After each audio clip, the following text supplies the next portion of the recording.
Sejak musim hujan tiba, penyakit demam berdarah mulai mewabah di Makassar. Di Rumah Sakit Haji Makassar, jumlah pasien tercatat 38 orang dalam sebulan. Kebanyakan diantaranya merupakan balita hingga anak-anak. Penyakit demam berdarah atau DBD juga telah mewabah di Makassar. Di Rumah Sakit Haji Makassar, jumlah pasien sejak Desember lalu mencapai 38 orang dan umumnya menyerang balita hingga anak-anak. Bahkan untuk bulan Januari saja sebanyak 13 pasien dipastikan telah terjangkit demam berdarah. Hal ini berdasarkan hasil diagnosa dokter.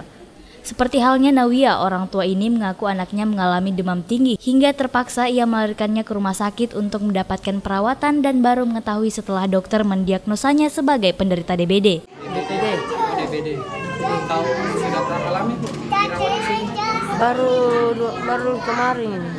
Iya. Tahu dari mana baru sakit ini? Di sini tahu. Kapan ini sakit? Ya? Kapannya sakit?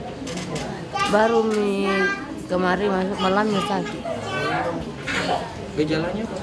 Sebelum dibawa? Kan dia panas, baru sakit sekali kepalanya. Panasnya tinggi. Iya.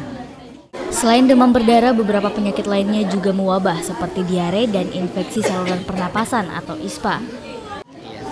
Kemudian pada bulan Januari ini yang terdata sampai saat ini itu sekitar 13 orang. Jadi kemungkinan masih banyak karena kita belum kasih diagnosa sama dokternya. Jadi untuk sementara di luar daripada yang dikasih diagnosa itu sekitar 13 orang. Meskipun begitu, hal ini belum masuk dalam kategori luar biasa dan masih bisa ditangani oleh pihak Rumah Sakit Haji Makassar.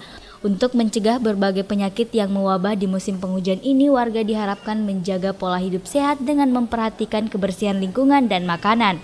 Dari Makassar, Aksya Arsyad, GoTV memberitakan.